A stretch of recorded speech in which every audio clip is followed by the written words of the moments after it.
Welcome to Preneurship Diaries. Today we have with us Mr. Sudhakar Nandury. He's a business coach for micro, small, and medium enterprises and startups for the last 3 years. He has been in the field of branding and communication for over 30 years. He's passionate about shifting mindsets of MSMEs, business owners, to improve their business performance and taking them to a different level of operation. He focuses on streamlining working systems, create job profiling and benchmarking, identifying the workflow and its bottlenecks, and supporting employees in their professional development, streamlining internal and external communication, and of course, branding a company or a product or services. So currently, he is working as a business coach with the garment manufacturing concern in Ahmedabad and also Unakku, a fashion studio in Mumbai. So, without further ado, welcome, Mr. Sudhakar Nandury. It's such an honor and a pleasure to have you here on my show. Welcome. Absolutely my pleasure. It's absolutely my pleasure. How are you? I'm good. How are you? I'm good. Nice to catch up with you on the such an interview-based program. Yes. Thank you so much. Let's have some fun together. Absolutely, yes, and I'm excited to learn a lot from you. You have been a business coach, I think for over 30 years. So I think right. I am going to learn a lot today. Let's hope I can deliver a couple of things, whatever you ask it. Absolutely, I'm sure you will. So, do we get started? Yeah, sure, 100%. All right. So my first question to you is, what made you, a sociology lecturer then, to get into advertising? Wow. Okay, that's really a bouncer in the first over. Okay, so let me just take you a little bit sociology is a very beautiful subject. I mean, to give you a background, I have been a science student in my junior college, and somehow that didn't gel with me. And it was absolutely a lot of accidents and coincidences that happened in my life, and one of that is sociology. All right. So I fell in love with the subject, and I couldn't think of anything else but to do my master's in sociology. And then I landed up being a lecturer in a junior college, and it was an experience by itself, teaching students the concept of human being and human behavior. But then it is an abstract subject. A lot of people at a young age of 18, 15, 16, 17 can't understand what is this whole goddamn thing about sociology.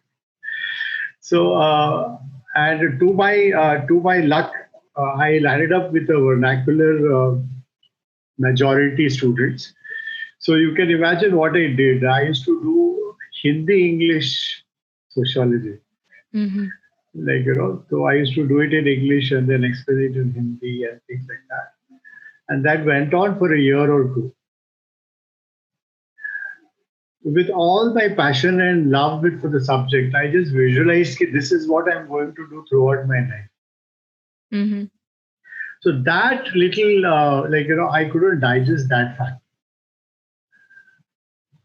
So, the subject, the same syllabus, you can't go beyond the syllabus.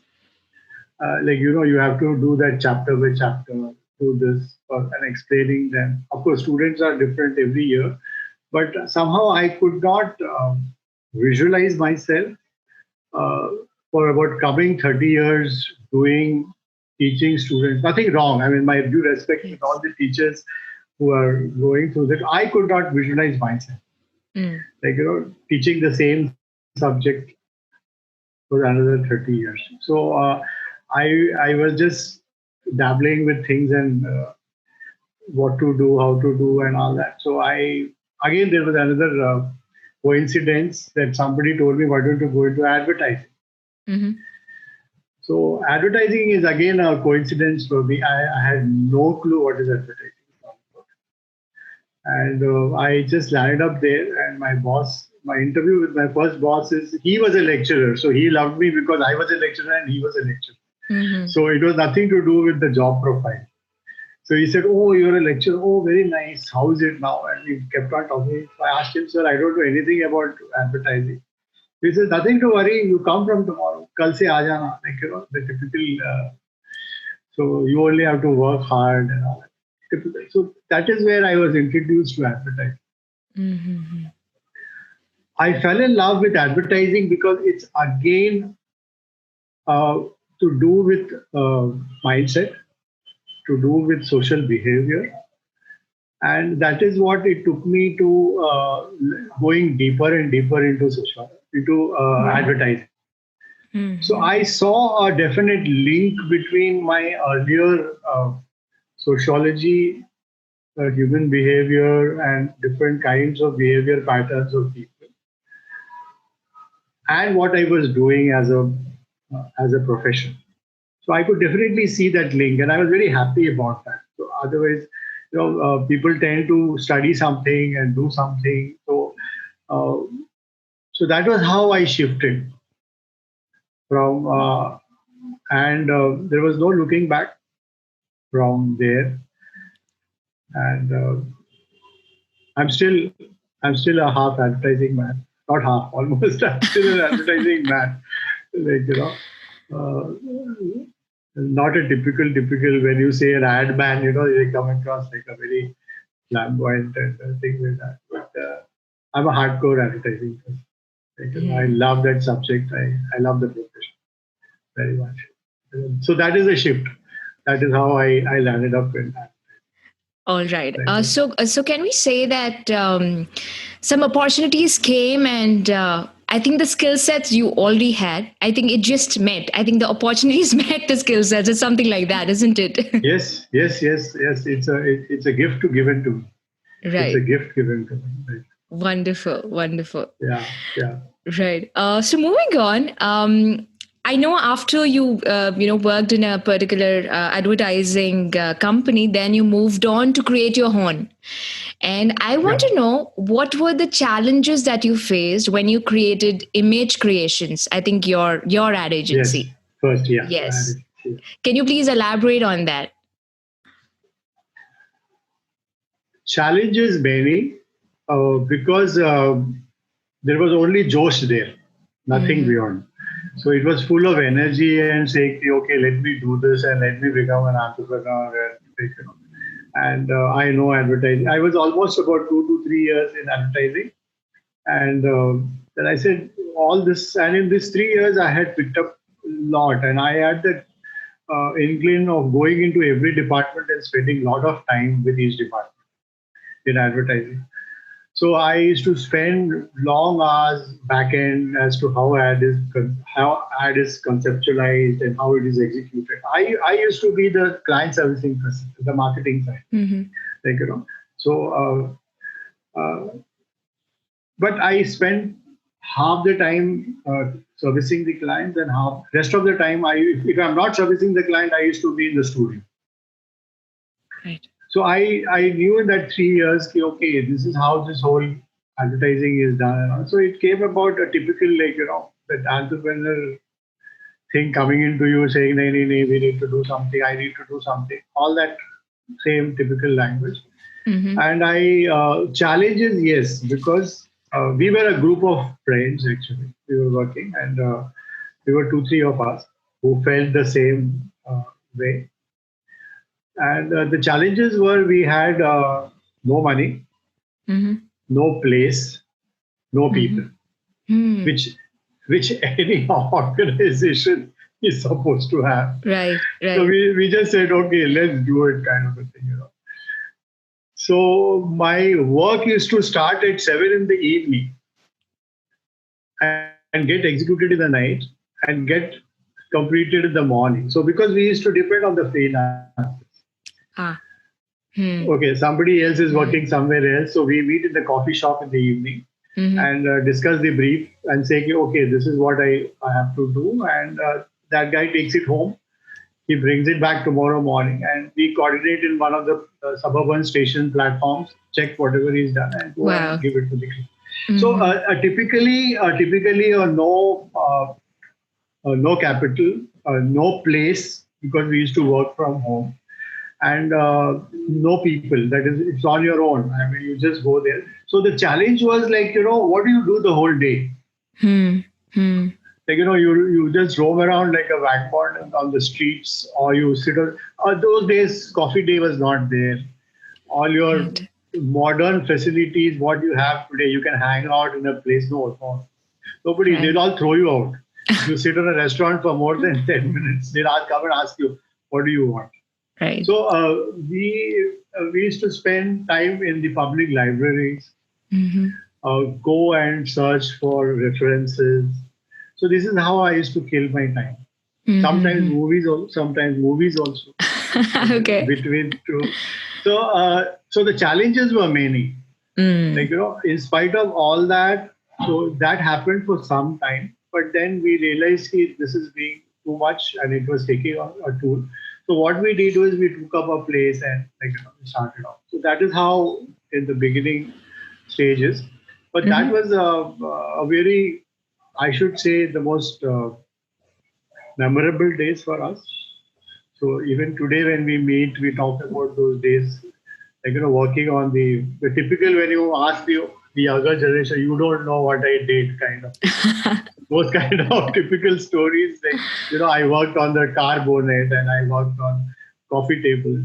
So it's similarly, but Right. within a span of 10 years, Mm-hmm. 10 years is not a big, 5 years, 5 to 7 years, we built a team, we bought an office, Mm. uh, and we were a team of 20 guys, Okay. and highly talented. And I'm very Mm-hmm. fortunate to get some of the, guys who worked with me at those days are now art directors, like, chief of creatives in one of the biggest ad agencies in India.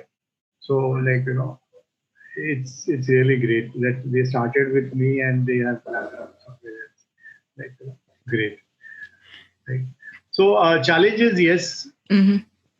but we never thought about these as challenges. We thought it was part of it. Right. Yes. Like, we never thought about it. Mm. We never thought, Ari, I don't have money, what do I do? Ari, I don't have people, what do I do? The freelancers used to ditch us. So the freelancers used to get up in the morning and say, Ari, sir, we didn't do last night. We didn't get time. Our boss didn't let us go home, but I'm stuck.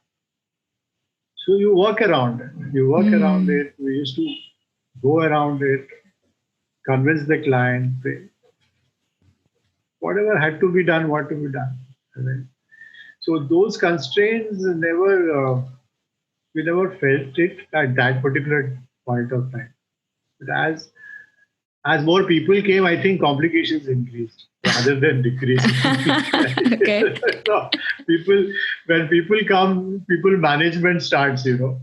So more the people, Yes. then people management. What are you doing? Why are you doing all those things? Mm. Earlier, when we were small, we used to do everything. But when people started growing, those problems are different anyway. Right.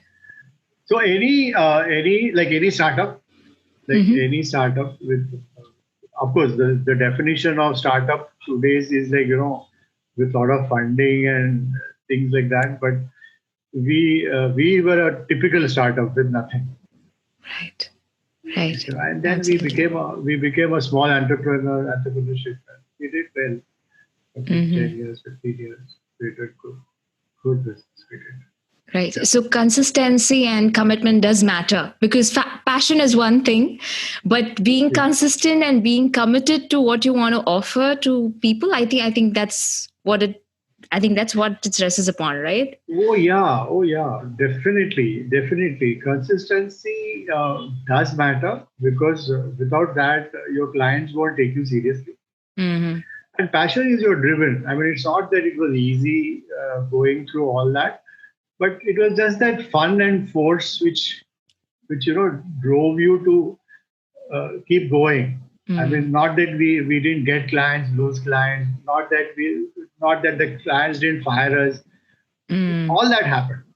Everything, like any Yes. typical business, Mm. whatever you like, clients yelling at you, shouting at you, threatening you, all that, whatever happens in whatever is supposed to happen, happens. Right. But you still, you take it in the stride and keep going, and things happen in a very positive way.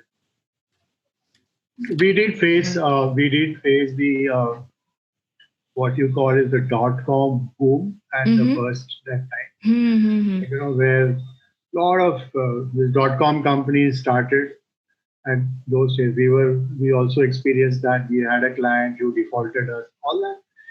In spite of all that, you survive. Right. In spite of all that, you survive. I think. Sorry to interrupt, but I think that's the beauty of the journey, isn't it? Oh yeah. You feel it now. When you look back, you have that sweet memories and all the things. But at that time, you are so engrossed, you're so deep into it. You're so deep into it that you keep going. I mean, that's what we're calling it as passion and drive. Right. Thank you for that. All right. Well, you have been an NLP practitioner, right? So how do you incorporate neuro linguistic programming into business coaching? NLP has been an add-on. After my advertising thing, I decided to branch off a little bit, and I was getting into the consultancy of advertising. Earlier we were an ad agency. Then from ad agency, when you say an ad agency, it gives you all the services. It gives you ad, including the media releases and everything. Then we started focusing on being a design studio. So it's a conceptual. Everything is conceptual. You come up with a brief. You do everything for the client, irrespective of the media, whether it's a small visiting card or we have done exhibitions, we have done sales conferences, everything. It could be an ad campaign. So, but it comes under the creative platform. Right. So then from there I shifted to being a consultant to people, where I said, okay, I'll give you a pathway. I'll tell you what to do, how to do, and if you want, I'll be with you. I'll get it executed with you. So that was a slow shift I did. So from being an ad agency to being a creative consultant to a advertising conceptual consultant. But from there, I again had a feeling of myself saying that advertising is very dynamic, and so I wanted to do something really more and use my experience and share my experience with people. And I wanted to get into coaching and training. So the question is when you say coaching and training, when I did my research, coaching and training itself is a very big right area. So I had to zero down. And in that zero downing process, one of the things which came across is the NLP, there is Neuro Linguistic Programming. Right. So again, I got very interested in that because of my sociology background again. Yes. Talking about people, talking about neuro, that is the mind, the language they use, and what is the kind of language we use, and what is the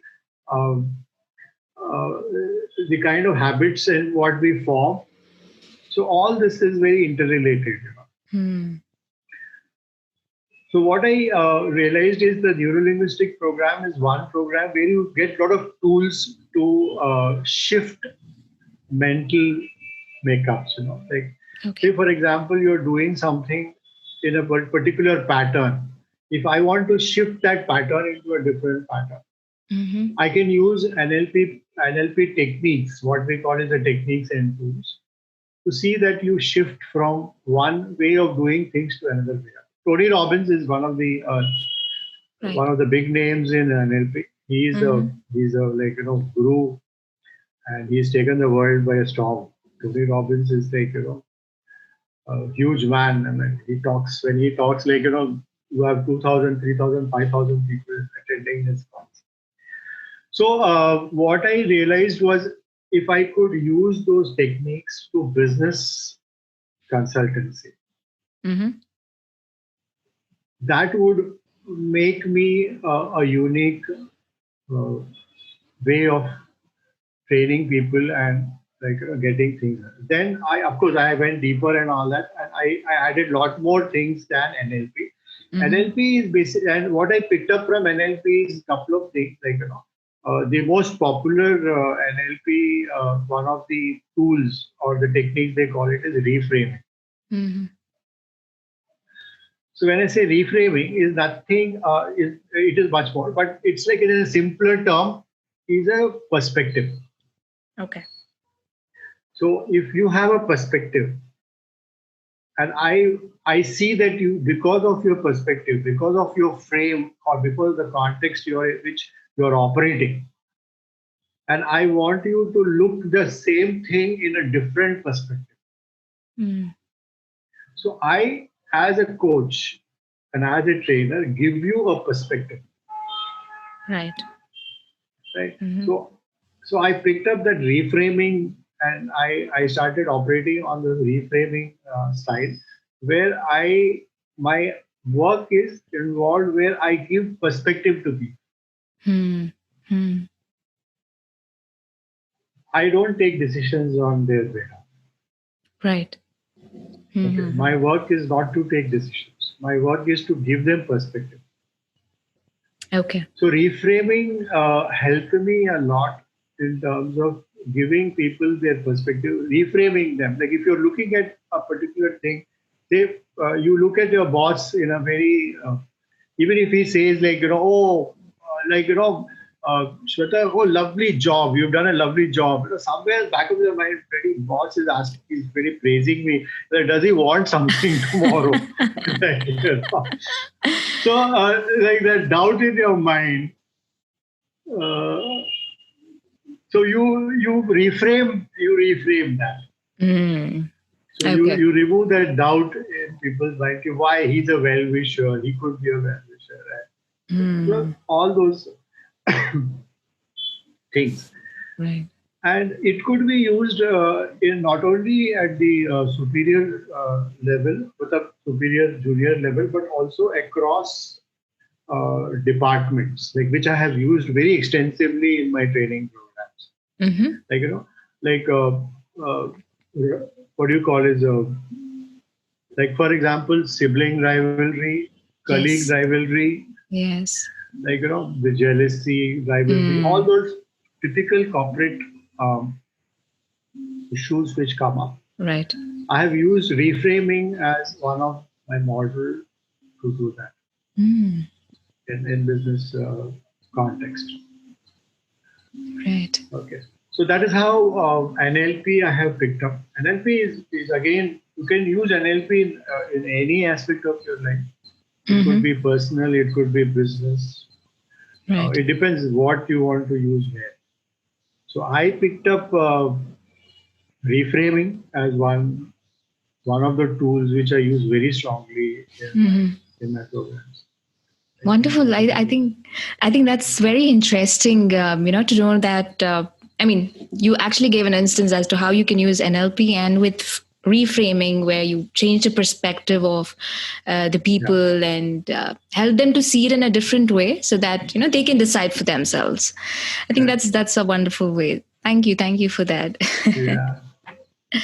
Right. All right. So my next question is, what do you think are the pillars or the foundation in general for a business?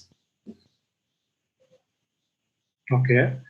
Lot has been written on this. I'll tell you what I follow. Yes, please. Yeah. So I don't.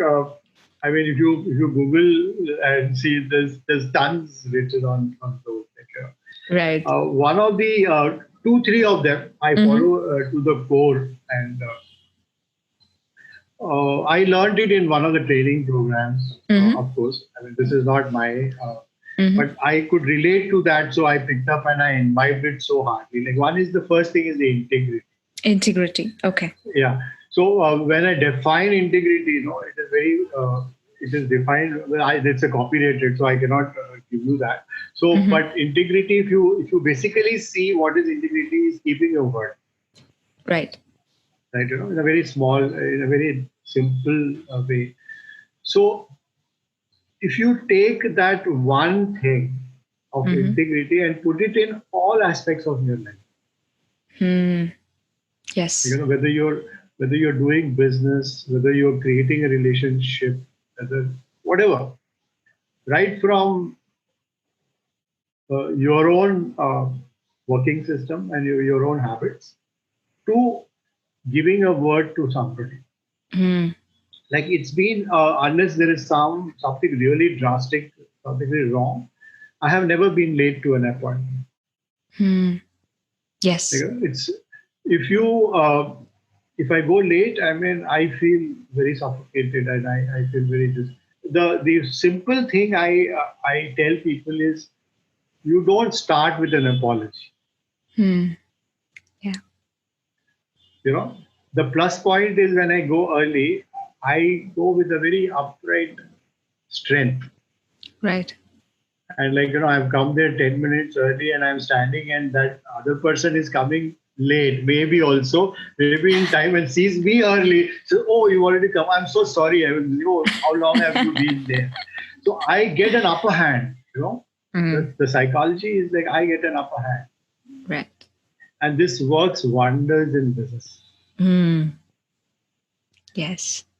And this works wonders in customer relationship. I've been a client servicing person throughout my life. I mean, even today, I'm more a client servicing person than a business.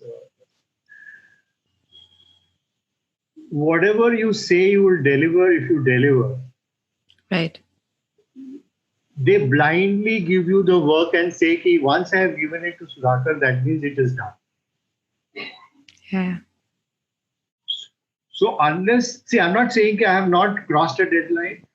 It is not that I don't miss deadlines or something happen.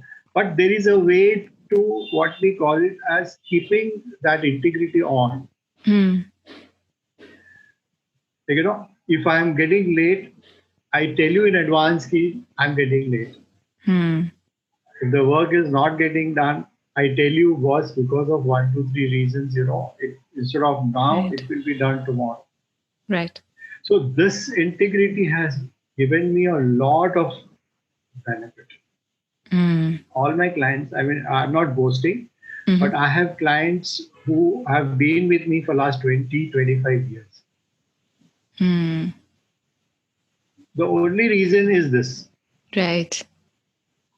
Is the trust they give on you because of the integrity you follow throughout your working system. And the another which I follow is what I call it 360-degree values. Right. When I say 360-degree values, I mean to say is what has to be good to you has to be good to others. Yes. Yes. I mean, you can't be one way, right? See, when I was an employee, I used to say, my boss, no, he doesn't understand. Main ye karta hu, wo karta hu, work hard. But when you become the boss. Yeah. So there is something called a 360-degree level. Whether it is evaluation, whether it is working system values, whatever value you take. You take any value of your working systems in business. Right. It has to be applicable across. Yes. And the third thing I follow is I believe in more of people business rather than business. Okay. Like, for me, I'm dealing with people. Even if I'm dealing with a company, I'm dealing with a person. Right. I'm dealing with people, their workers, their staff. They're all people for me. I'm not dealing with a company. For me, company, somehow the company doesn't exist. Yes. Yeah. I deal with people, whether it's an MD of the company, whether they are the marketing managers or somebody. I deal with people. I love to deal with people. So these uh, things, 2, 3 things have helped me. Right. Have helped me, and those are my pillars, you can call them. Okay. So you leave us with 3 pillars, that is integrity, 360-degree values, and people Yeah. business. Yeah, Wonderful. generally pillars, they say pillars are 4. You can add anything to that. But I can remember these 3 very, very strong. Right. Okay. All right. So moving on, could you take us through a scenario or a case study where you have coached a business on particular parameters and also highlight the importance and relevance of a business coach? See, when I say, I'll take the second question first. Yes, Relevance of please. a business coach. Relevance of a business coach. Mm-hmm. Now, there are 2 words I would like to use to make it simple. One is somebody drives you. Yeah. There's a coach who drives you. They always say, you should be driven. Yeah, wo. And second is somebody has guides you. Mm. So I fall into the category of being a GPS. Okay. Yes. I'll tell you, okay, you missed this right turn. There is another right turn after 100 meters. You take that. Mm. Okay. If you want to know how to go there, the best possible route I will give you is this. Mm. So I am more of a GPS rather than your driver who can drive you to the destination. Right. There is a difference. I mean, I don't claim to be a motivational speaker. There are a lot of coaches who are very highly motivated speakers. And when you speak to them, you feel like, wow, I should do a lot of stuff. I don't fall into that category. I fall into the category of analyzing your business and telling you the path and the solutions what you can do. Mm-hmm. Because this is what I missed taking guidance when I was doing my work. Right. Nobody, if there was a great coach who could come with me and would have taught me a couple of basic rules of business, uh, my company would have been on a different level. I'm not saying that all the guys who have made successful had a business coach, but at least from my perspective, all the smaller, we just get driven away. When you do business, you get driven away by so many things, so many factors. Mm. Like there's another distinctions which I bring about is knowing to do a work is different from doing a business. Mm.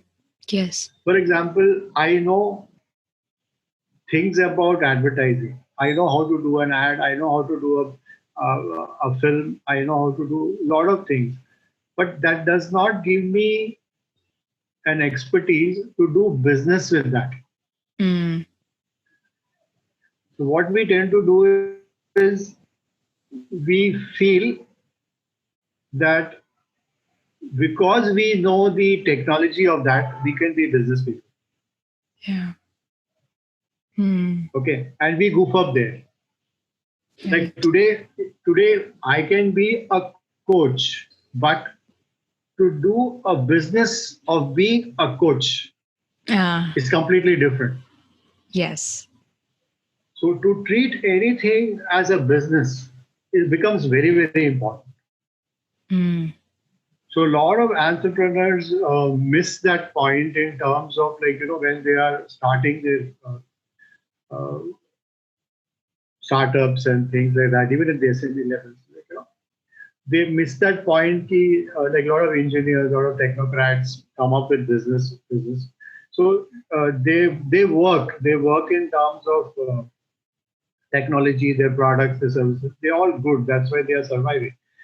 But the business point of view, see, unless you come from a business family, like, unless you're coming from a business family where you've seen your father, uncle, whatever, who are doing business. Right.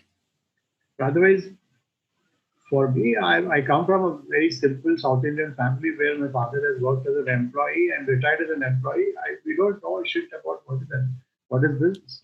Yes. Hmm. We didn't. I still stagger around saying how to look at a balance sheet. Hmm. You trust your CA. Yes.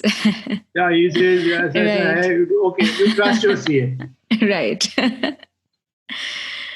Yes. So it becomes very important for a business coach Mm-hmm.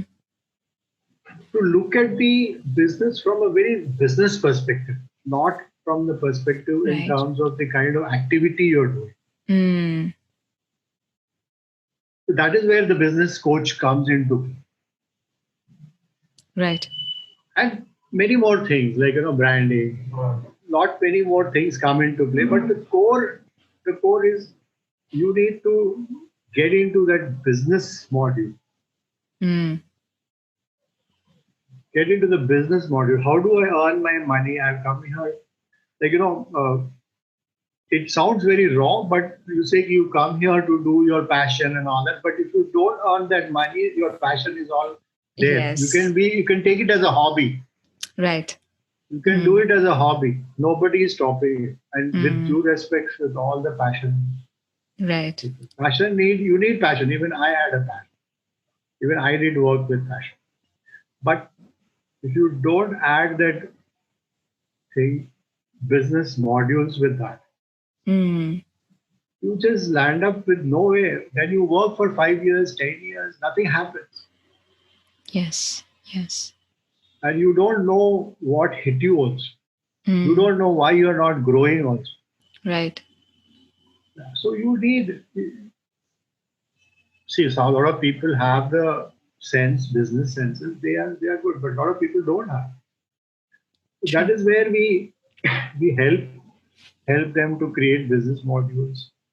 We help them to distinguish these kind of differentiations. Like, okay, you are a technology person. Okay, fine. This is what you need to do. Business and people management. Oh my God, that's is a big problem. Yes. It's a big problem. So these are some of the where business coach comes into play.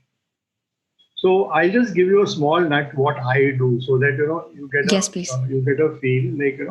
So one is you distinguish between a technical and a business. Like you are into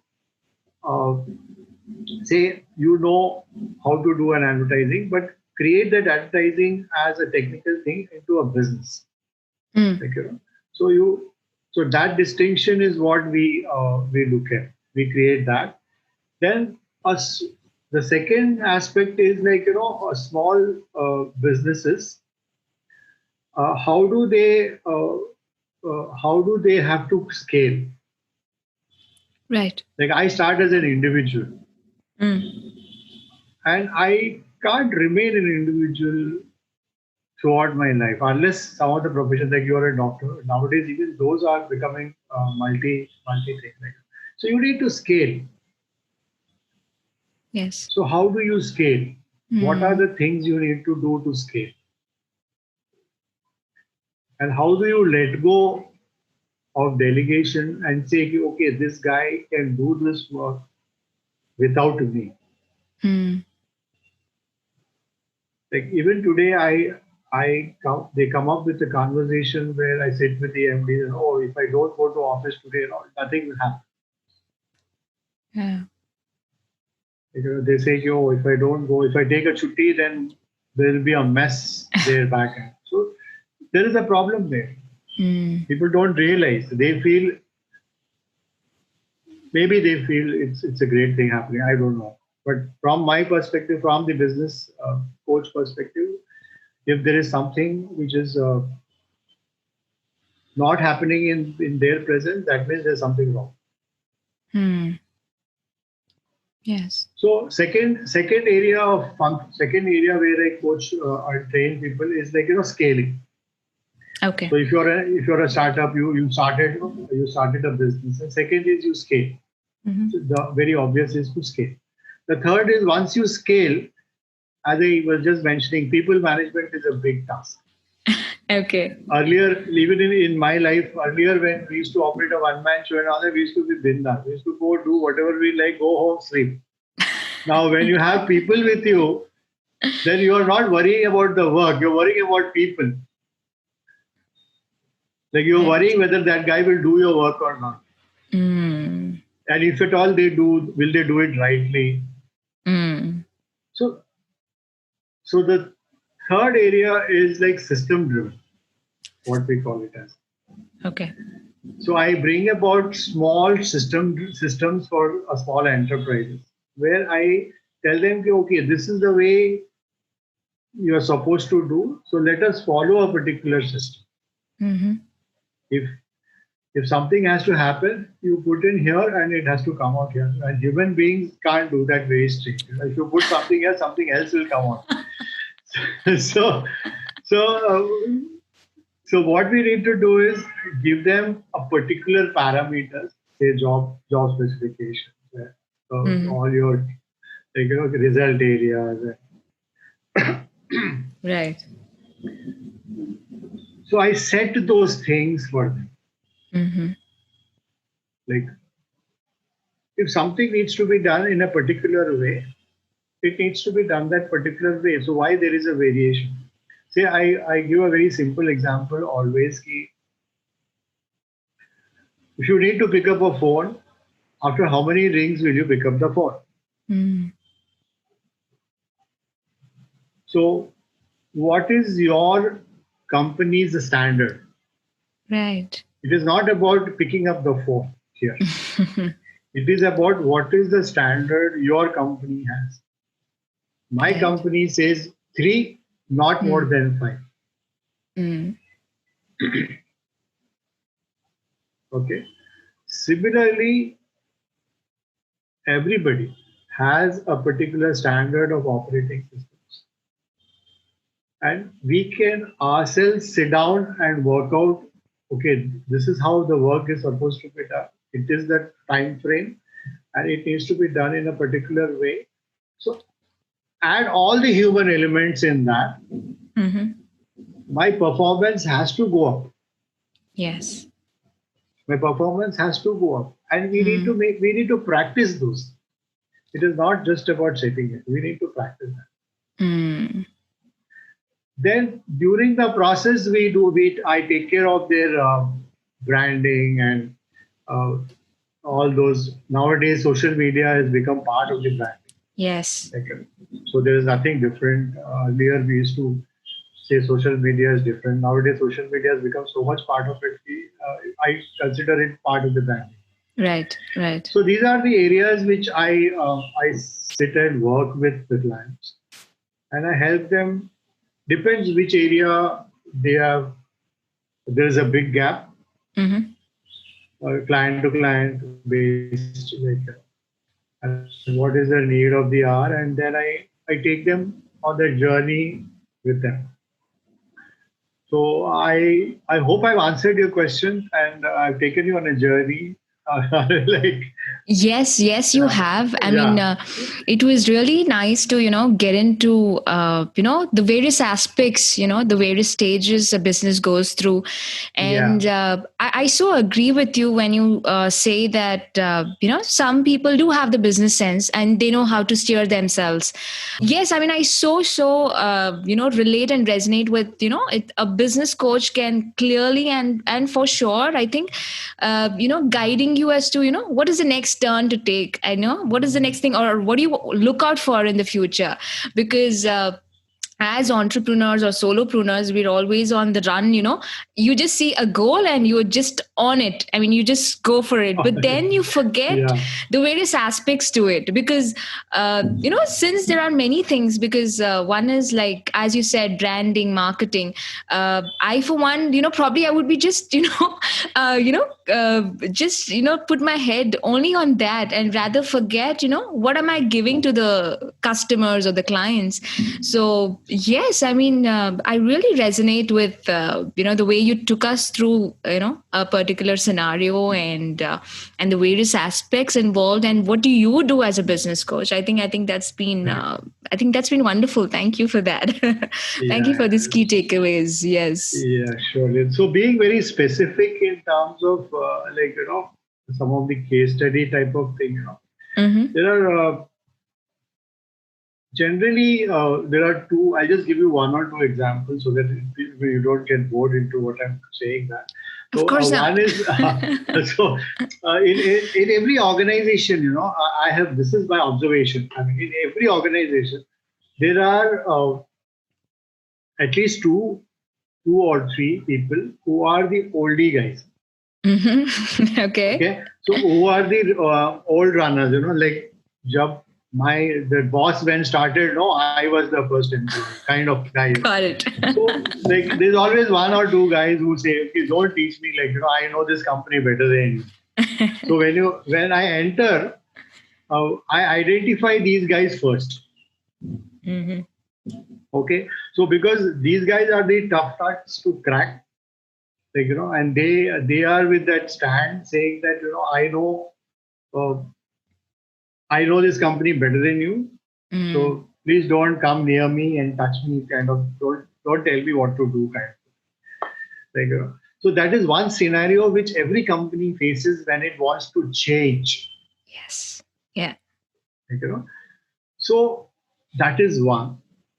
So what I do there is, I uh, this is again a reframing my formula in terms of the I reinvent their job profiles. Mm-hmm. So when I say reinvent job profiles, I give them a better job profile. Like say, I'll give you an example. Say a sales a person who's been in the field of sales and marketing for about 10 years earlier. Now he's a senior person, and he uh, now he's become senior. So what do you do with him? Mm. Like, so you make him. I have suggested, you make him somebody who is in charge, or the trainer, the counselor of the younger guys. Mm.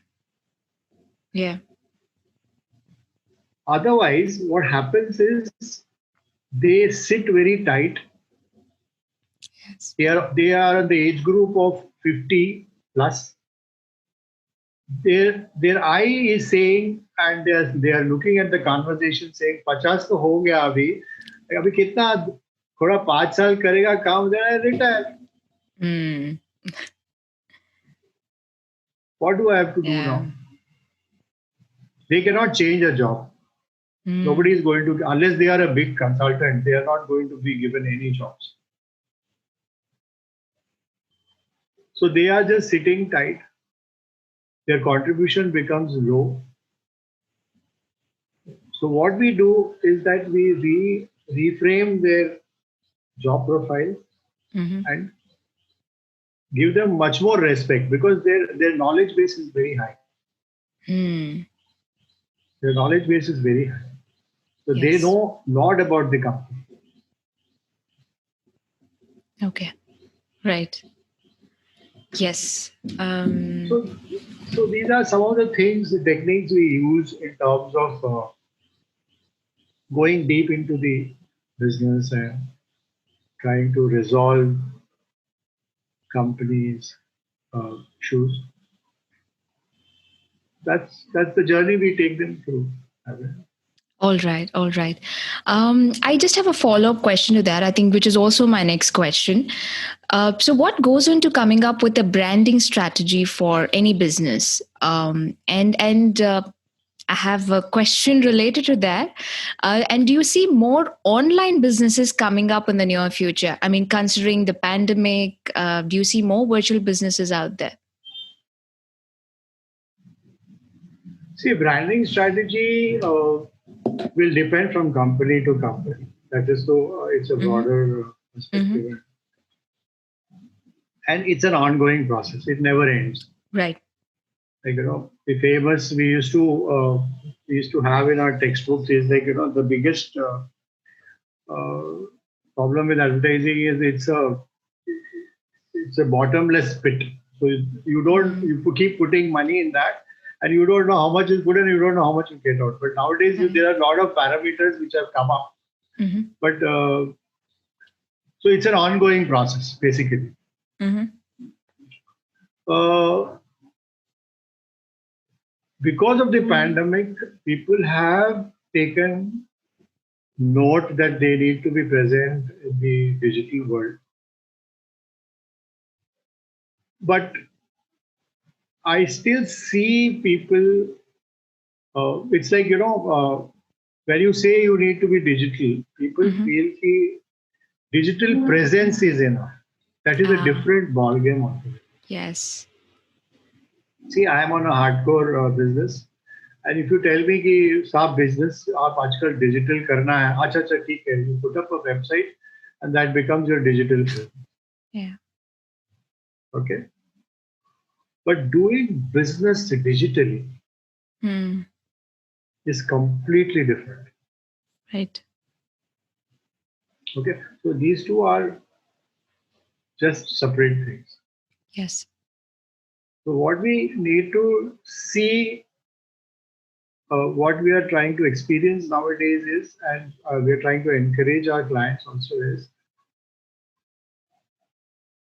automation and digitalization Mm-hmm. put together will give them a good edge in their work. Hmm.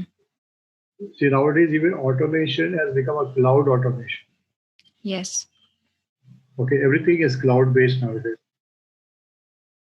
You Hmm. can access information, you can give information, everything cloud based. You don't have to be in one place, you don't have to be in one, you go anywhere. You can share files, you can give files, you can do Right. everything on cloud based. So automation with digitalization, both put together, will do good to small enterprises, which they Mm-hmm. should work on it. Hmm. Definitely, we should work on it. And a lot of energy is wasted uh, in doing physical work. Mm. Like we realized, like something which can be digitalized very quickly, and a lot of energy can be saved, a lot of duplications can be saved. So lockdown has given us the opportunity to realize, कि, okay, you being different places, you can do things very easily digitalized. Okay. So it is a new era by itself, according to me. Hmm. Like everybody should get into that in whatever format they are in. Even if they are in hardcore business, like the clients whom I'm dealing with, they are into hardcore B2B. Right. Right. They are into B2B, and they don't even believe in uh, a website. Hmm. They feel कि copyright हो जाएगा, copy हो जाएगा, all this. Mm-hmm. Not there is there, but one needs to look into all this, and you need to change. You need to definitely change. There's the other side who was completely doing business digitally, Mm-hmm. and this side is the guy who's sitting and uh, catering to the local market. Right. Okay. But if you sit down and apply your mind, even the local guy is taking advantage of the digitalization. Hmm. So one needs to really look into all the possibilities of Right. doing it. So it is a thing. Okay. Just wanted to ask you, when you say that, with respect to the MSMEs, considering, they have the machinery, the equipment, it's a brick and mortar, mode. Uh, but then when we talk about digitalization, yes, websites and social media is one thing, but I think there are certain businesses which obviously we cannot bring them on to the online aspect, isn't it? Because the way they function, because considering it's B2B, it's because they have to be there, locally and physically present. So do you see if probably, as we are saying, considering the pandemic, there are a lot many businesses which are moving like in a virtual into the virtual space. But when I talk about MSMEs, do you think there is a chance for them to make a complete shift to an online presence? Do you think that's possible, or what do you No, it think? depends on your product category, definitely. See, you cannot, Right. we cannot wipe off the physical part. Mm-hmm. Yes. See, there's no question of wiping off the physical part. Mm-hmm. But the technology has come our way in such a thing, like you can now think about eliminating a lot of these steps. Right. Like, earlier, you could never think of you sitting in one corner of the world and sending your product to any part of the world. You could never have thought about it. It's a question of money. It's a question of technology and affordability, whether the customer is ready to pay. So, what is that one thing which you today feel that you still need to keep your product? You tell me which is the item which once upon a time we said, no, we need to touch it. We need to touch it and we will not feel it. We still feel. Yes. Like, when we still feel, no, we should try it.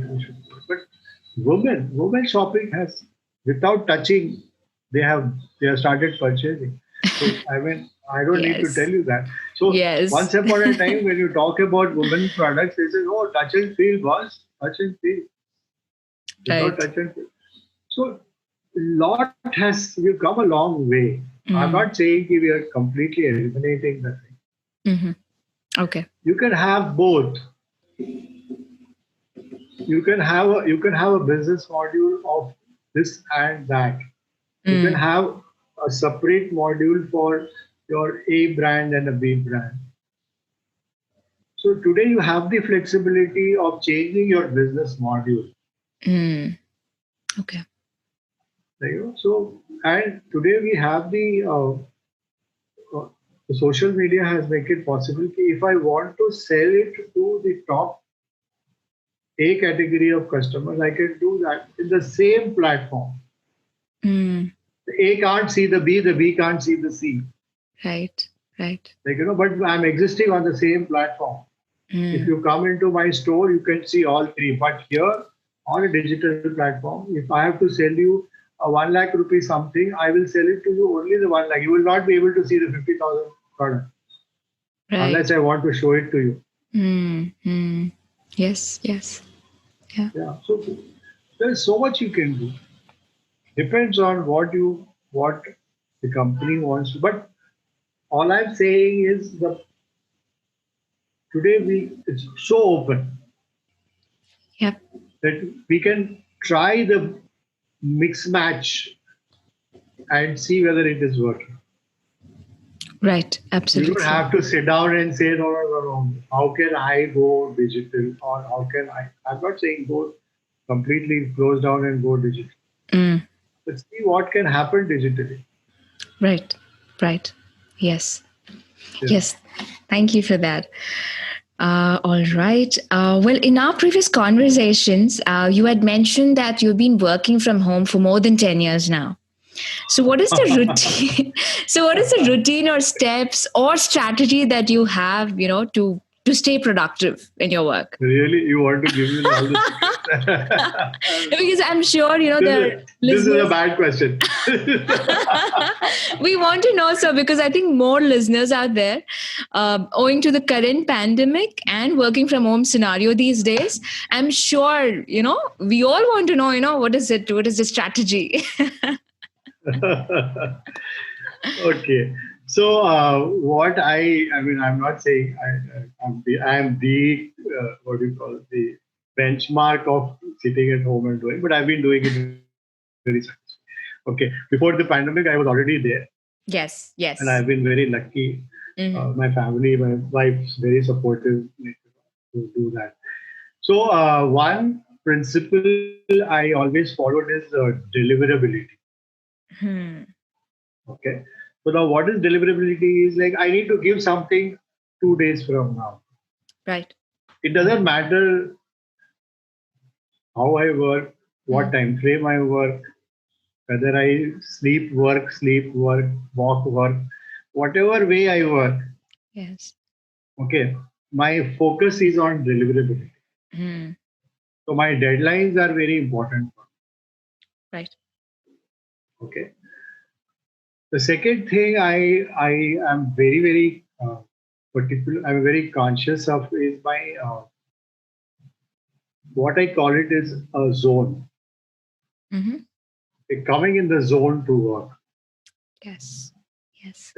So that zone is created by one, a space you create for yourself, like, particular, every day you come and sit in a particular place, particular thing, that is one called physical zone, and one is called the spiritual zone. The spiritual zone is the energy zone which you are, when are you best?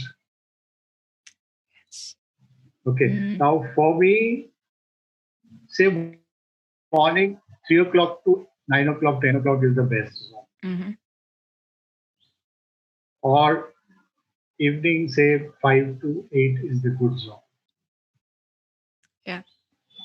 So you need to understand your own physiology and play to your strength there. When is the time you are least productive? Right. So you do those things which are least productive in those times, the best productive at best times. Yes. Because it's your own time frame. 24 hours is common to everybody. Right. Nobody is watching you. All they are seeing is whether you are delivering the things or not. So I have been following the pattern of working zones and deliverability. These are the two things which I mostly, that has kept me in space of workability. Yeah, there is a very high possibility of going overboard on personal time. And you go both ways. Sometimes you do, you sit on, Netflix and keep on watching something. And yes. don't come out of it. I do a lot and I get blasted for that. Okay. So that is a danger. And the other side is you're working so much that you don't give time to your personal life. So both ways, sometimes it is very, very dangerous. But if you're conscious of the deliverability, I think it works. All right. I think that's wonderful. And the best thing is you be in the zone. That is very, very important. I don't know if a lot of people understand the word zone, but it's you are at your best. You are at your best in a particular time and a particular place. So if you can create that, then your work gets done half the time. You don't struggle with words, you don't struggle with thoughts, you don't struggle with anything. It just comes, it just flows. So these are the two things I follow. Yes. So it's more so to do with setting up the ambience, for the work that you're getting into, right? I mean, that's what you meant by creating a zone, like the physical zone as well as your energy zone, where you're probably you're productive in Yeah, the morning physical zone, times. it all depends on, yeah, physical zone depends on what you feel is a comfortable zone. See, Right. like for some people it is the table and chair, one corner, Mm-hmm. silence. Some people play on music, they like loud music, and so there's a lot of combinations which are for Right. individual to decide. Mm-hmm. If that works for you, good for you. Okay. Okay. Like it depends on the kind of work you do. Yes. So and energy zone is something which you need to be very conscious about. You need to develop that also. I mean, that is one thing which I'm working on. Uh, so, to be very simple, it's like you always are in that zone sometime or the other in your day. And if you can Yes. identify that time frame, and work towards that, it creates a lot of energy and a lot of that. Okay. All right. All right. I'm sure the listeners out there would have gotten these two tips, and I'm sure they're going to work it out. Yeah, sure. Go Yes. ahead, do that. Yes. Well, could you share something about your current projects or plans for the future? Current projects I'm working on digitalizing my complete training program. Mm-hmm. Right? Okay. Complete training program, training and coaching program as a business coaching, and I would like to hang two people on that. One is Mr. Rajiv Talreja. He's a big business coach. I've been following him. Yes. Okay. Mm-hmm. And second is Siddharth Rajshekar. These are the two guys I've been following. Right. I've been taking their courses and trying to implement whatever they are saying. And they both are brilliant and they both are very genuine. Like, so I hope they are hearing what I'm saying. So that's Wonderful. so.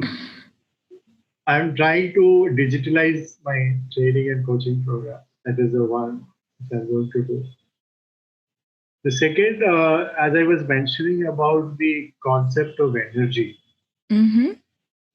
uh, I basically also, apart from all the NLPs, I'm a Reiki healer. I'm a like pranic healer. I've done these.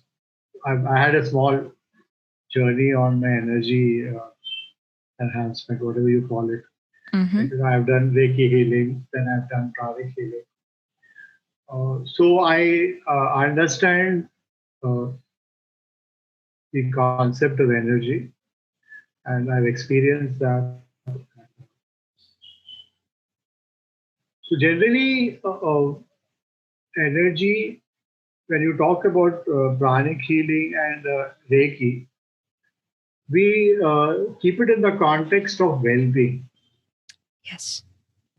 Like we'll say, okay, if you've got some ailment, I'll do Reiki for you. If you've got pranic healing, I've got some techniques to do well-being, good, all that. So it comes broadly.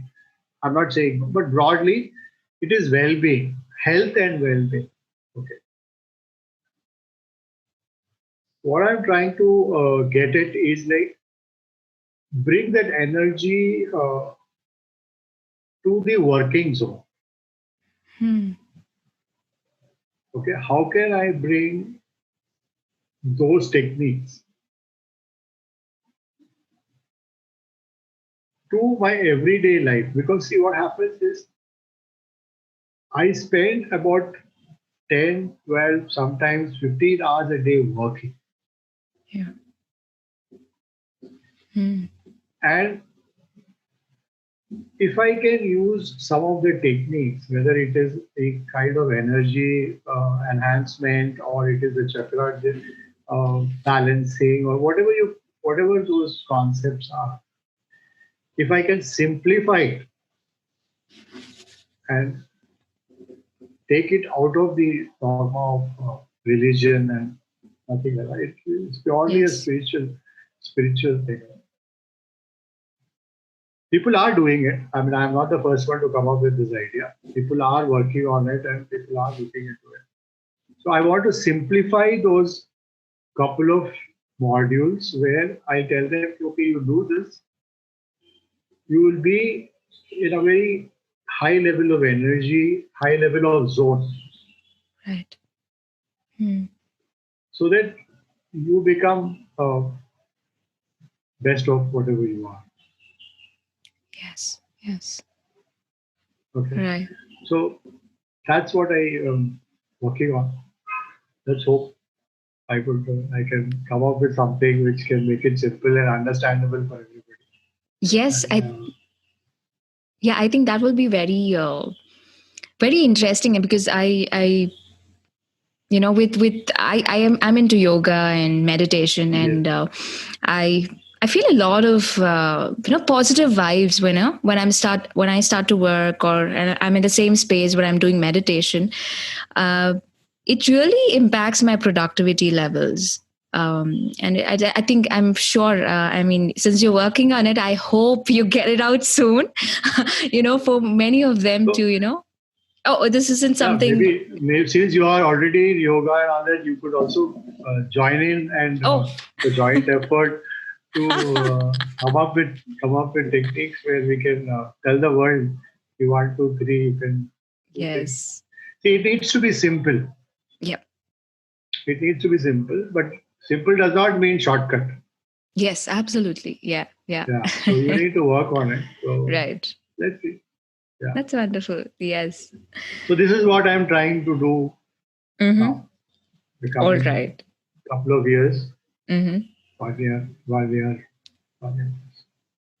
All right, that's wonderful. Okay, so moving on, I have the last question for this section. I think you have already answered it, but any which ways, I'm going to ask it. During this time, one thing we all need to take care of is our well-being. So, what is your workout routine like, and what do you indulge in apart from work? I'm sure you have already answered that a bit, but yeah, let's hear it again. Yeah. Mm, health-wise, yeah, I love to go for walks. Mm-hmm. So I walk a lot. Whenever I'm in a good mood, I walk. Whenever I'm in a bad mood, I like to go for walks. So that gives me a lot of both ways. I like to walk. So Mm-hmm. walking is something which I like to. Mm-hmm. I do practice pranayam, that is a pranic healing meditation a lot. Mm-hmm. Because that gives me a grounding a lot. Okay. So these are the two things I use for my well-being. Rest, I indulge in a lot of movies. I indulge in so many things, like movie watching is something. Anything. If I'm not doing anything, I'm watching a movie. It's okay. Right. So sometimes to break a monotony, I do all rubbish. That's good. Yeah, so that breaks the if I want to break a particular pattern of thinking, like something is not happening. Like earlier I used to do this. If I'm working on a very creative subject and I'm going in a pattern thinking and going round and round in terms, so then I take a break. I just do something very very. I go and watch a very masaladar movie, like and just break the pattern. Hmm. So I keep doing all these things. I experiment a lot in terms of my thought process. So, but yeah, bottom line is you take care of your health. Yes. Keep keep your energies high. Mm-hmm. These are the two things which I always thought. Right. Okay. It all depends what you think about yourself. Hmm. Hmm. Yeah. Yes. All right. So that's nice. That's good to know. Well, we come to the last section. So I would like to call it the Preneur Spotlight section. So I'm going to run you through just a few questions. It could be personal or professional, and you can probably answer it in a word or two or a sentence or two. So it's left up to you. So shall we get started? Okay. All right. Oh, yeah, sure. Yes. What is the one thing that motivates you to go about your day?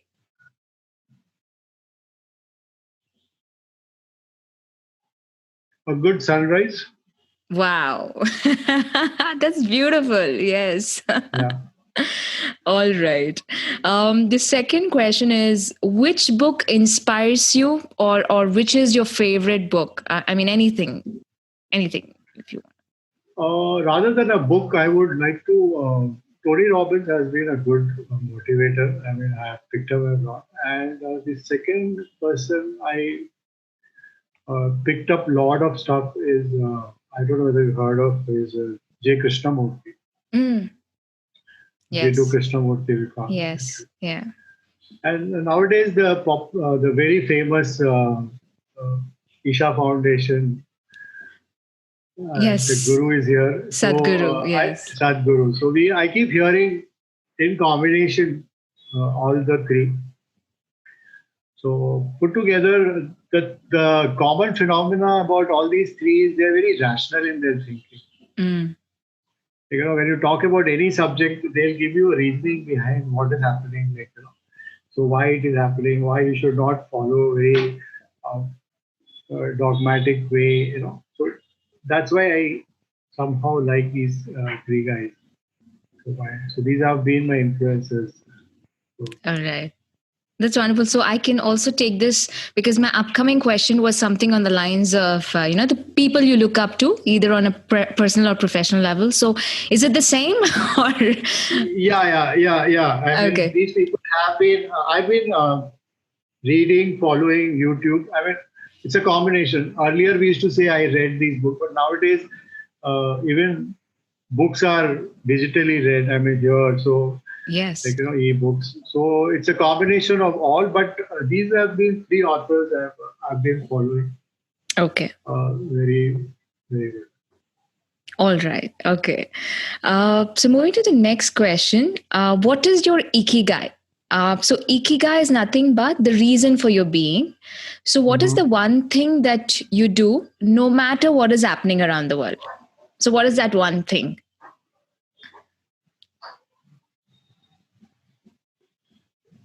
What is that one thing? I like to search a lot, dig deep. That is one. All right. And second is I like to make things simpler for others, for myself and for others. Let me be very, not be very big about it. But in whatever I do, I somehow like to make it simple. Like if you ask me anything, I will answer it in half the line rather than 2 lines. You know? Yes. So if you ask me any formula, I will tell you to in 3 steps. Mm-hmm. So that's what I like to do. Okay. I like to make things very simple. Like when I talk to people, I say, business, no problem. 4 steps, you did it, done. So what I mean to say is, I don't make it complicated. I don't want to make it complicated. Right. I'm not saying it is easy. I'm not saying it is easy, but I don't like to make it complicated.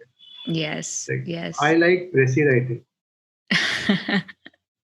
Very simple, very not long stories. Yes. Like, yes. So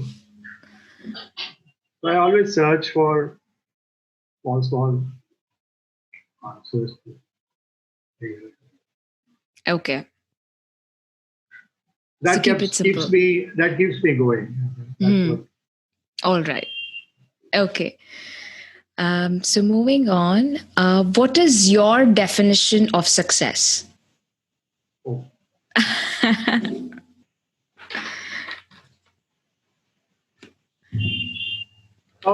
Success is a very subjective, according to me. Yes. And, yes. It all depends on what you want to achieve. Right. and it should not be based on the external factors. Mm. So this uh,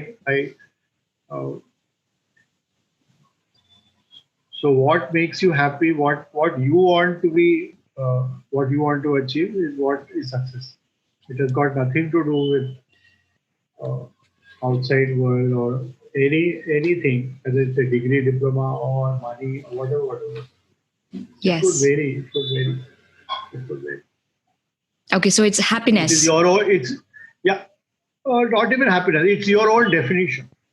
Okay. Okay. So All right. it is your own definition. So you define what is success. If All you right. say I want to buy a bungalow and that is my success, fine. I'm okay with it. Yes. If Yes. you say you want to buy an island, I'm okay with it. But what is your definition of success? What do you think of success as? Success for me, it's like it's a journey rather than anything else. Right. It's more of a journey. I mean, doing this and doing it in the way I want to do it. Yes. Yeah. Yes. So that is what it is. Yeah, sometimes you do feel that has not been recognized by the so-called society. So that's okay. Yes. That's Mm. okay. Mm. That's perfectly all right. All right.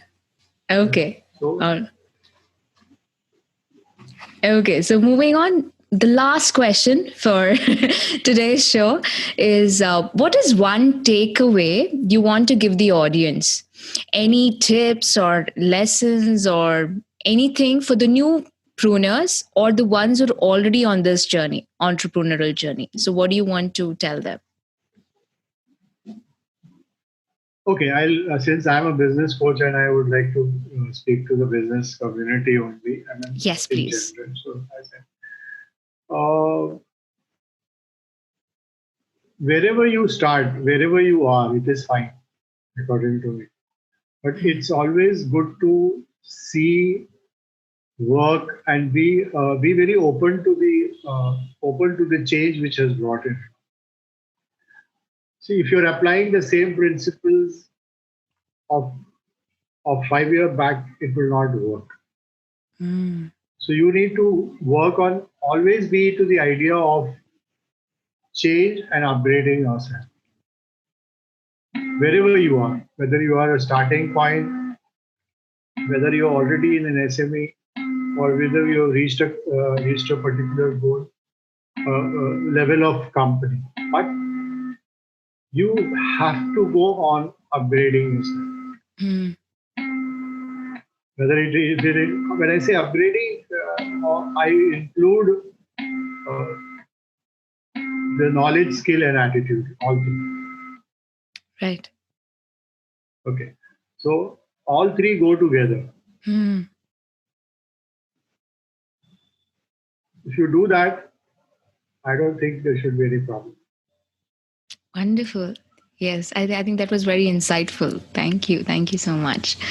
And before we Thank you so end, how can one reach out to you? If you can give your email or any way that people can reach out Yeah, to you. Catalyst Guru is my brand. Is the company's name. It is info at catalyst.guru. So that's the Okay. simplest you can right. And you can call me on my number. I mean, I'm available 24/7. If I'm not answering your call, that means I'm as busy as talking to people like Shweta. So Yes. either giving an interview or in the training program. So I'll get back to you. So it is 9833939728.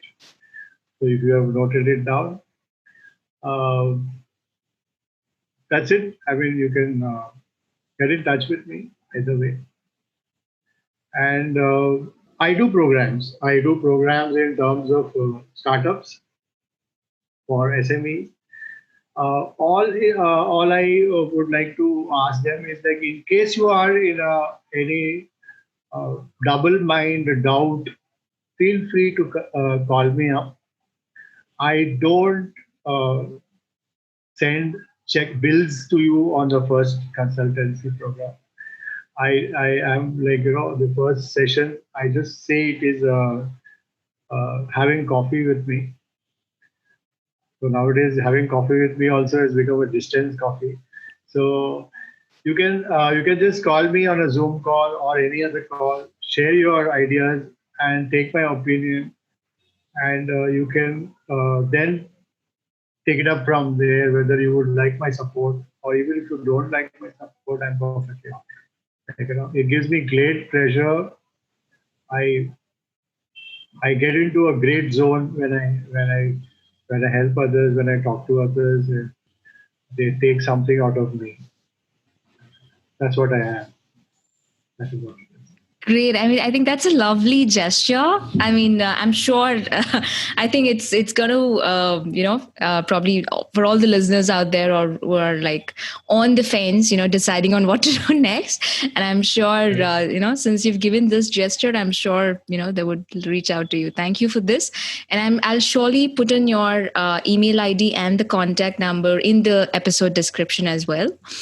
And Sure. well, thank you so much again. Yeah, and it's been a wonderful and an insightful episode for me because you've just taken me through an entire thing as to what is a business, what are the pillars of the business, and how do you go about from your perspective as to how do you coach and what's what certain aspects that you coach on. And it's wonderful to know about this, and it's been a great learning for me, and I'm sure for the listeners out there. um, Okay.